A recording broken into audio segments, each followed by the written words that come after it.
Hello and welcome to the Airline Business Podcast, discussing key news and trends in the global airline sector. This time, airline profits stronger than expected over the summer, but is this sustainable? Governments agree on a 2050 aspiration for net zero flying, but what happens next? And Latin American carriers have recovered sharply, but will familiar challenges halt their progress? My name's Graham Dunn, and joining me is Airline Business Editor Lewis Arpak. Hi, Graham. We're hot off the presses of airline reporting season, airline results season, which included a glorious Friday in which we had three airlines, an Airbus, a Safran, all in one day. So that made it was. You kind of get very intense exposure to lots of commentary on most recent quarter. So we would rather they didn't do it all in one go generally, but creates a few logistical challenges for us. But it certainly means you come away from a very short period of time with a pretty strong view on what's going on in the industry. And what's going on is that, for all the challenges, the nightmare challenges they've had and the challenges that look as though they're on the horizon, this has been a very successful and profitable quarter for the airlines. It has, yeah. So we're talking about the July to September period, which obviously from our point of view in Europe would be the strongest period. But you're right, what we're seeing at the moment is really, I think, it stands in a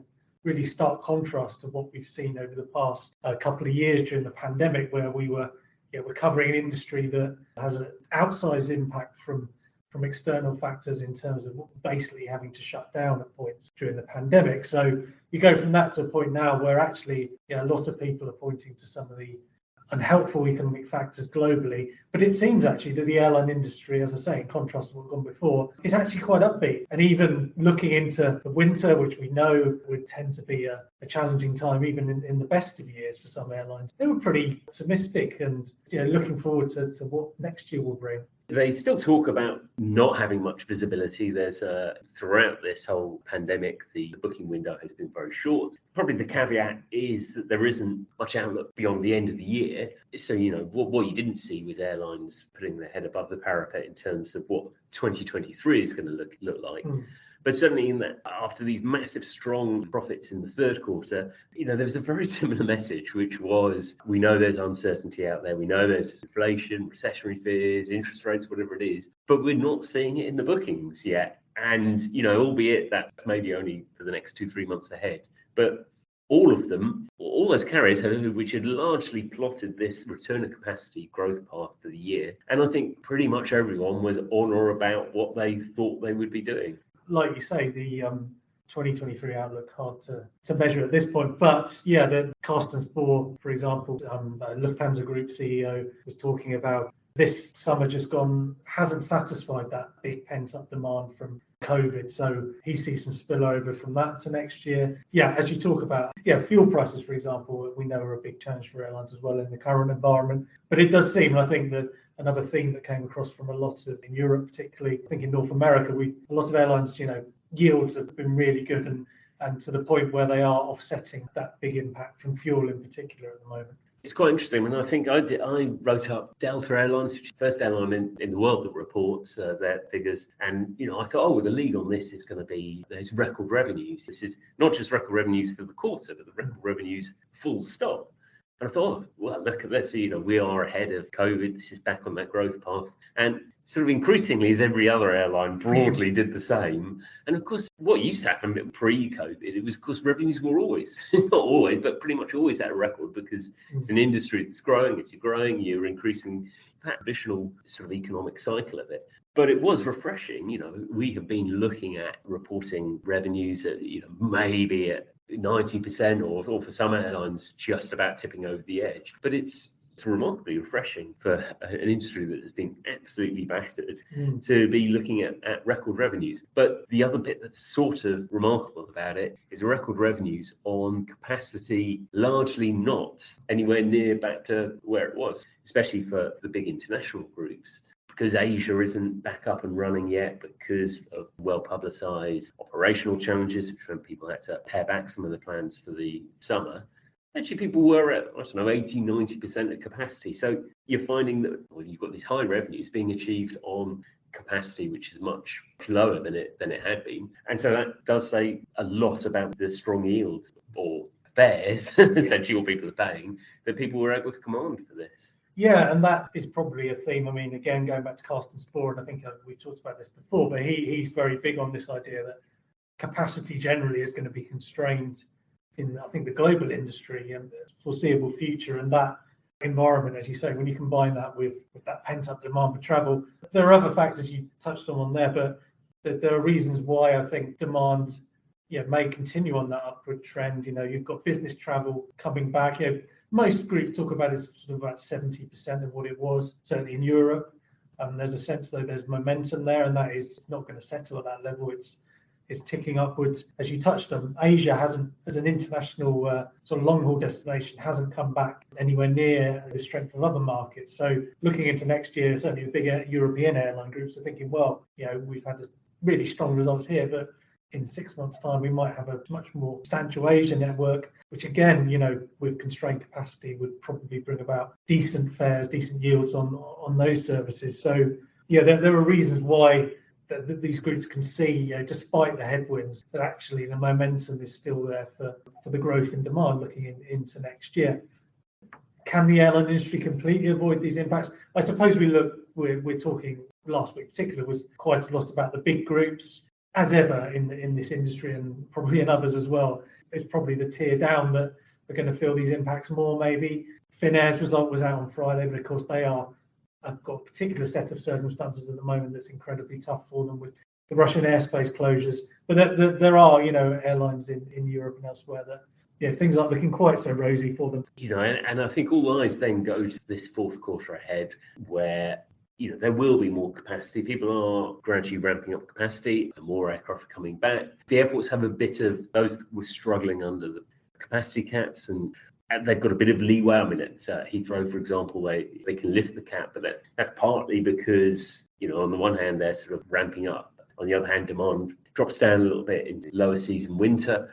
There is the opportunity then for capacity to steadily increase. And the impact, that will be interesting to see what kind of impact that has on whether airlines can retain those kind of loads. I think what you did see, the message did seem to be that yields will remain strong, not as, I think there's a recognition that this summer was a bit extraordinary in terms of having constrained capacity and unbelievable demand. You're probably not going to get quite those levels of it, but like I say, I think out of the airlines that we cover, it has been pretty much universally positive.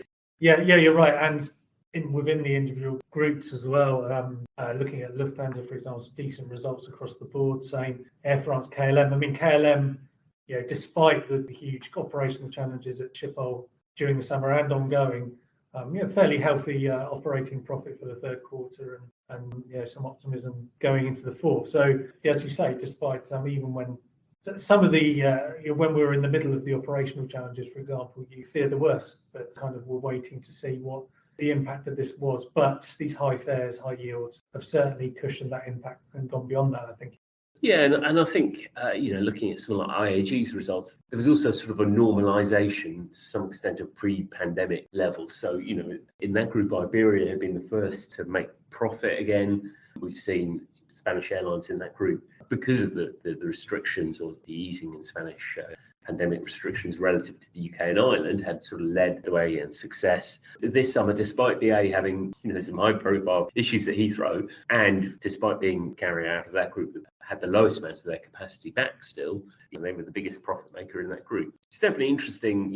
I find when looking at an airline group that has kind of interests across those markets, makes it interesting. And Vueling, which is the Spanish low-cost carrier, and just increased its operations at Paris and at London Gatwick, quite sort of classic pan-European low-cost carrier business. And it is interesting to see that one is faring very well, which does tie into what we would assume to have happened, where low-cost leisure demand is really driven the recovery. Vueling already back above pre-pandemic levels, actually was the second most profitable airline in that group in the third quarter. And I think that's kind of seen.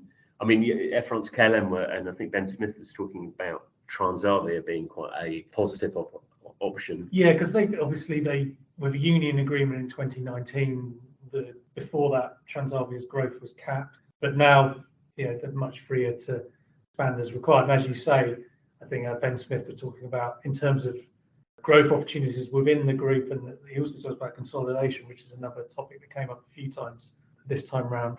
But certainly with the opportunity to grow Transavia France, he was talking about potentially looking at operations from secondary cities in France, within the region, within Europe, as an area where there's lots of growth potential for them. So yeah, clearly in entering that kind of market, you are going to go up against the big low-cost carriers in Europe in some cases. So there's an interesting dynamic there. But certainly there was a level of confidence in what the leaders of certainly some of these groups were saying compared with when we think we were a year ago. It's quite an astonishing turnaround, really. Amidst it all, it's cargo, which had been the lifeblood of the industry, which people have been talking up, and airlines have been talking up, just sort of quietly. That's kind of, it's doing all right. It's doing all right. Yeah. And in sort of real terms, it's doing all right. But it is, I guess, to some extent, a victim of the success of the return of the passenger business, and also some wider symptoms in the cargo market. Like you say, it is a victim of its own success, and it's gone through a record year in 2021. So compare anything against that, and it's not going to look so great, because there were unique circumstances last year, like issues with shipping, which meant people had to turn to air cargo. Some of the supply chain challenges that meant the speed of air travel for moving goods became necessary in some cases. So there's been a moderation there, and this year I think is still on track to be one of the best years ever for air cargo. But compared with last year, it's going to be down. So, and we know that air cargo is viewed as a bellwether of wider economic challenges, and I think over the last few months, the year-on-year figures are all down in terms of demand. So and as more belly capacity comes back online as well at airlines, the yields maybe that they've been enjoying are falling a bit as well. So it's a curious one, because like you say, we went through a long period of nearly every earnings release, press release that would be leading on cargo revenue, 180% of 2019. And IAG's chief executive Louis Gallego was talking about, during the pandemic, there was the decision of where you might fly aircraft was in some cases being driven and dictated by, is it a good cargo market? Because that could actually make that flight profitable, whether you had passengers on it or not. It's something you could choose where you wanted to fly, and you would choose, they would be operating to Asia, which is a strong cargo market, because that was the business case in itself. But obviously once passenger business comes back, and then that, it generates that much more of the revenue from it, that starts calling the shots a bit. So, there's an element to which it kind of, there's a new equilibrium arrives. Yeah, because I do remember, you were talking to some airline CEOs during the crisis, and they were going as far as saying, look, in future, cargo is going to be much more important in those kind of network decisions. As you say, now we're seeing yields 25% above 2019 levels on the passenger side. I think in most cases, maybe that cargo's back down to where it was in terms of that decision making. But it's an interesting dynamic, and certainly the airlines I covered last week, the cargo was back down, sort of as the note, the last couple of lines of the press release is it's still, when they compare it to pre-crisis levels, revenues are still up, but the story is not about that. But despite that, what we have seen is continued interest in adding more cargo aircraft, in converting aircraft. That hasn't there's been no let up in that. I mean, part of me did think, well, once we get to this stage, especially with the lead time needed to bring these aircraft in, but you're still seeing airlines commit to aircraft. Yeah, certainly. And I think one area of the market I think is particularly interesting is e-commerce, where unlike a lot of areas of global freight, airlines offer perhaps in some markets the only answer to getting your e-commerce goods over borders, and even within large countries, at the speed that people expect now of buying Amazon or buying off Amazon using Prime, whatever, where it's next day or same day delivery, that kind of thing. Unlike some areas where airlines are very much beholden to shipping rates. If they go up, maybe suddenly people start looking at airlines.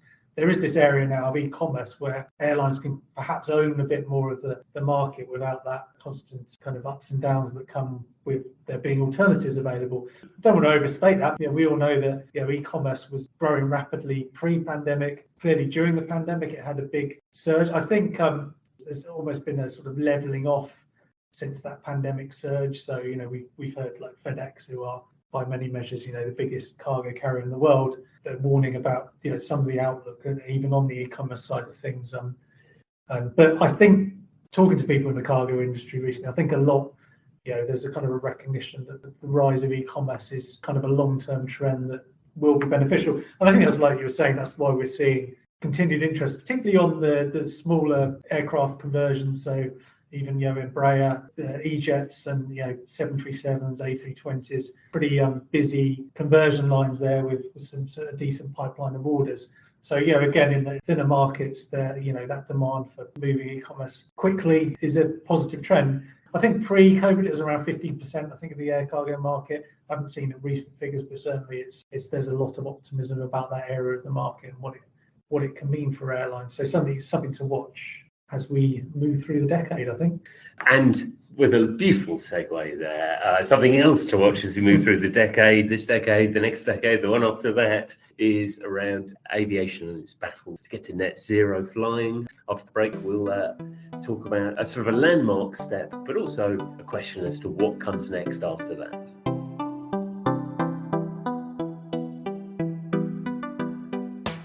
If you're enjoying this podcast, why not sign up for our free weekly airline business briefing delivered direct to your inbox every Thursday. You can register for our weekly briefings together with any of Flight Global's other newsletters for free at flightglobal.com/newsletter.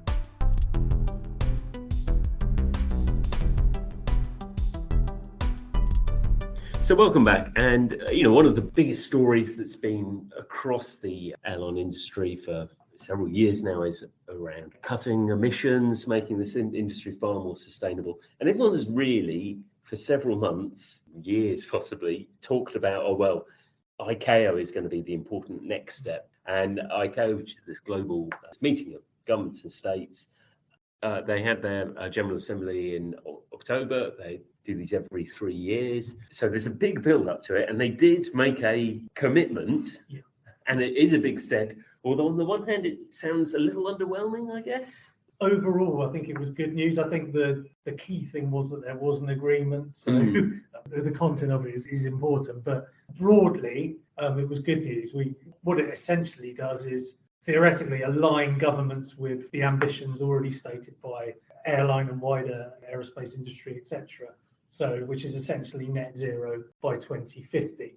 It's really important that ICAO in particular does that because, as you say, it's a meeting of governments. So when we talk about some of the challenges to getting to net zero, airlines can't do it on their own. Wider industry can't do it on its own. It needs that government support. And it's a global industry as well, the airline industry. So there's a real big fear, I think, when it comes to sustainability, that airlines in certain regions, they all know they need to do something on this, but what they don't want to be disadvantaged by being ahead of another region.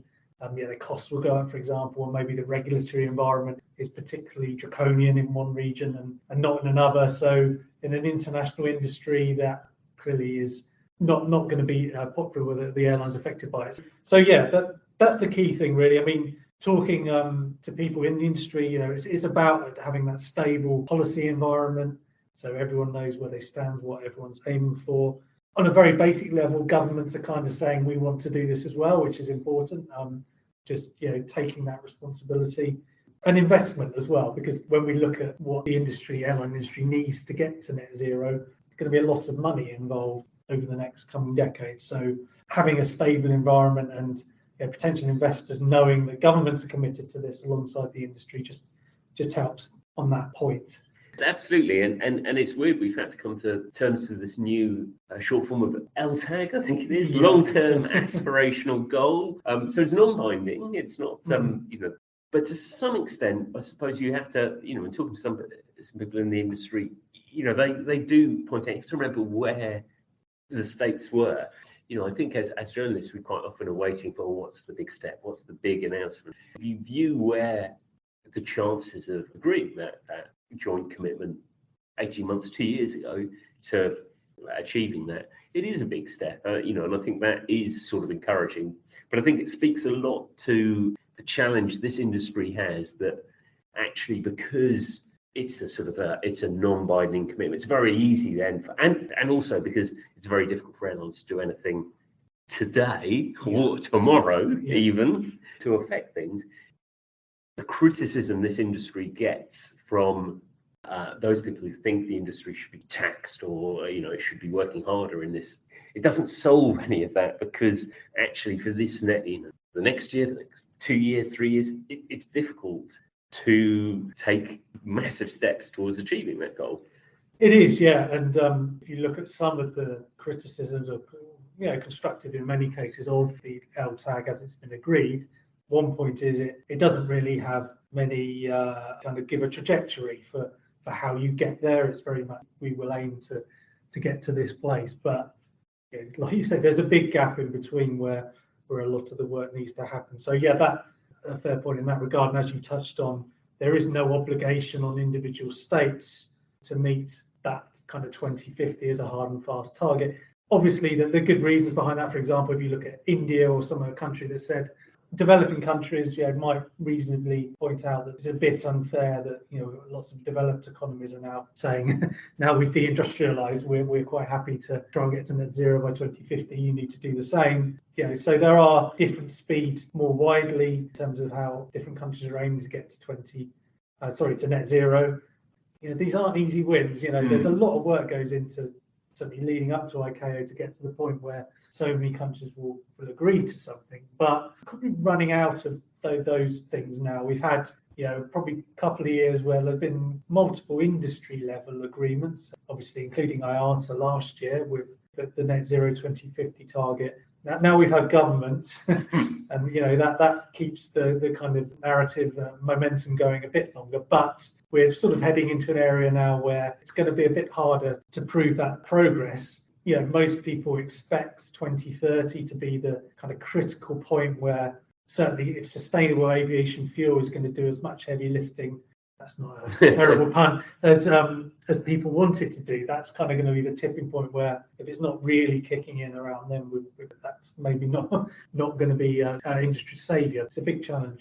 And it's interesting, I think, that actually states they do find they're approaching having difficult decisions, or they've got to do something. So it was interesting. I was at a Eurocontrol event just before ICAO resolution came in, and people are arguing quite legitimately that actually single European sky, which nobody's been able to do for 20, 30 years because of the political impasse on it, I mean, arguably that is almost easier.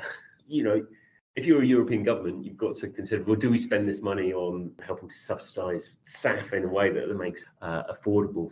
You could do that, or maybe you decide it's easier to go and let's do single European sky. I mean, I don't think they will, but it is interesting that there is a point at which they are going to have to do something which is quite hard work and is going to involve a big investment, whether that is a financial investment or a political investment. Exactly, yeah, and that as you say, the airlines know that's coming to a point, but the huge commitment is needed on the wider industry and the government side of things. I mean, who knows? Now they've signed up for this net zero push, or however you want to frame it. There is a point where they're going to, and this is all part of, why this is important, because now governments are essentially sharing this responsibility. So at some point, they are going to have to put the money where the mouth is. And that, like you say, if anything's going to make single European sky happen, for example, it could be that, if it is right that will cut 10% of emissions on international travel in Europe, then it is much harder to resist. When we look at the airline industry, as much as we know that on SAF, for example, we need the fuel industry to do a lot, we need governments to do a lot around policy, regulation, investment. We also know that the people who are going to get it in the neck, in some cases, that's part and parcel of being an airline, but a lot of the focus is going to be on the airlines themselves. And so no matter how much they might reasonably point out that they're doing what they can to address this, and other people need to do things like they are, I think that PR battle is going to be a tough one, because no one looks at airline A and says, oh, the government should be doing more, or the fuel industry should be doing more to help that poor airline. As much as that, being so close to the industry as we are, we might think might be reasonable to an extent to say that. We all know where the focus is going to be. So that's a really, really tough one. A lot of airlines are aware of this, and it's kind of becoming just fundamental to everything they do. On the as much as safety is everything an airline does is about safety. I think the more you talk to people involved in this area of the business, safety and sustainability. So every part of the business is making decisions. It's just that the ones that are really going to switch the dial a way off at the moment. You were at a conference in London covering this issue in quite a lot of detail. I was at an event in Buenos Aires. I think I maybe got the better end of the deal there.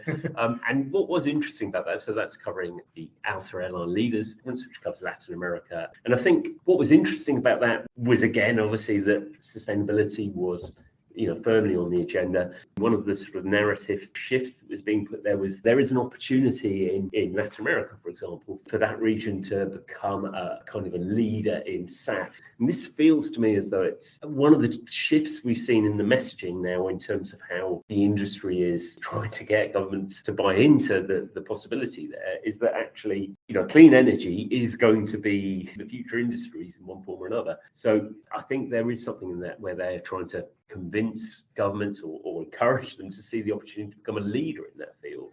Yeah, there's I think someone described it as the democratization of the fuel industry and the airline sector. It's not quite a clean sheet because clearly you need access to feedstock. There's advantages clearly in having refining capacity already, but as a general rule, there is, as you say, an opportunity for if governments move in the right ways on this to really become a regional leader if they get the SAF decisions right. It certainly does open up.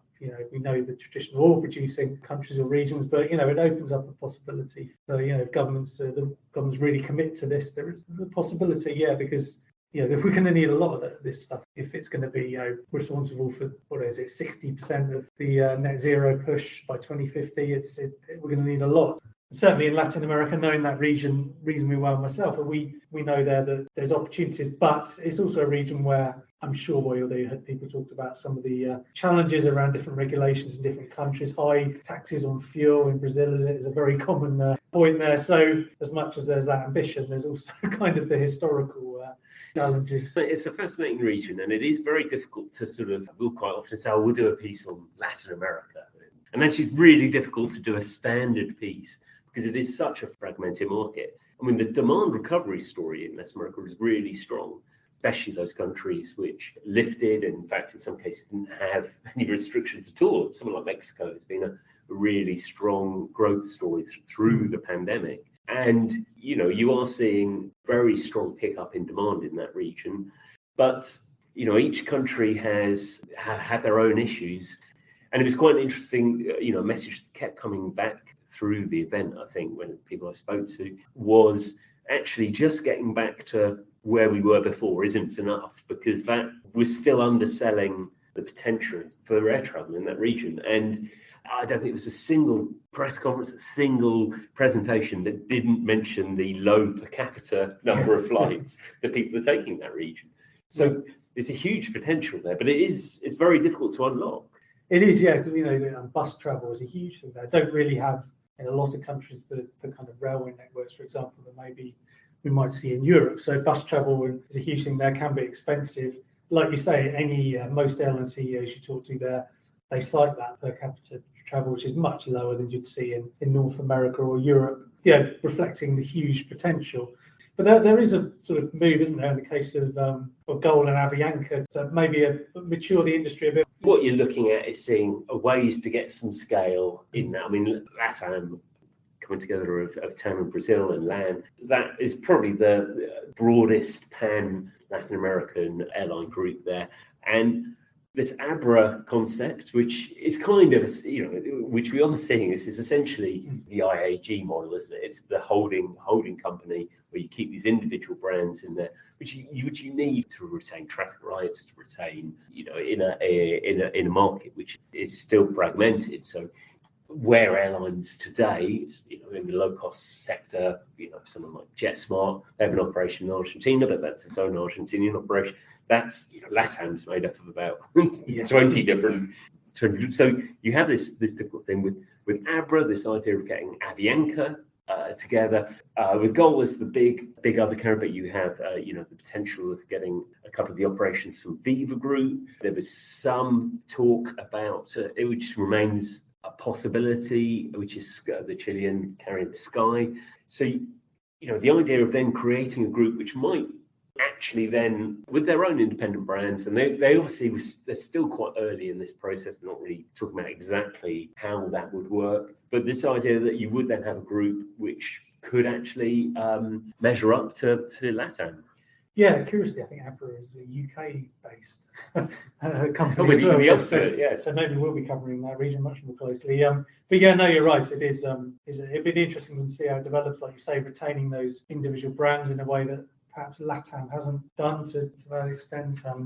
Although it still flies, I guess, some TAM branded aircraft. But yeah, it's a really interesting development, bringing together slightly different business models. Obviously, Avianca, as during COVID, has been shifting more sort of away from that sort of more network carrier to more point to point anyway. So the goal is obviously very much a low cost carrier. So really interesting to see how that develops, and perhaps by its nature, it's a cross border Colombia, Brazil operation. So yeah. Maybe that will have to mature that market and overcome some of those challenges. Thank you, Lewis. I think that will do for this time. Cheers, Graham.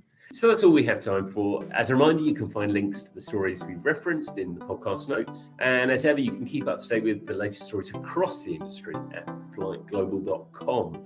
If you've enjoyed the podcast, please leave a review and don't forget to subscribe to the podcast. And we'll see you again next time.